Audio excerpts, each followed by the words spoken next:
Как правильно навешивать предметы на двухслойные облицовки и перегородки из кнауф-листов. Какие крепежные элементы применять в зависимости от веса? Об этом в нашем фильме. На двухслойную перегородку из гипсокартона можно крепить различное оборудование и предметы интерьера.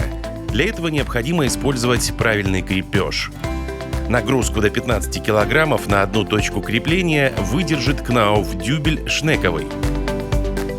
Металлический кнауф-дюбель-зонтик выдержит до 30 кг на точку крепления. В этом фильме мы расскажем о чемпионе среди крепежных изделий по удерживаемому весу – дюбеле Knauf Hartmut.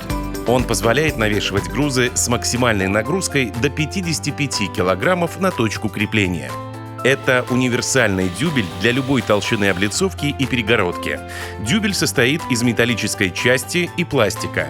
Винт М5х60 входит в комплект поставки. Для навешивания нам потребуются следующие инструменты: дрель и шуруповерт. Для крепления Knauf Hartmut в перегородке делаем дрелью отверстие диаметром 13 мм. Затем дюбель вставляем в отверстие таким образом, чтобы металлическая пластина закрепилась с обратной стороны. При этом концы пластиковых монтажных элементов совмещаем друг с другом. Это гарантирует правильное положение металлической пластины. Фиксатор доводим вплотную к стене. Пластиковые монтажные элементы аккуратно обламываем. В отверстие вкручиваем винт и навешиваем полку. Готово! Для двухслойной облицовки или перегородки из стандартного кнауф-листа толщиной 12,5 мм максимально возможная нагрузка на дюбель составляет 55 кг. При замене стандартного кнауф-листа на кнауф-лист сапфир максимальная нагрузка увеличивается на 5 кг. Выбор количества дюбелей Knauf Hartmut зависит от максимального веса и габаритных размеров груза.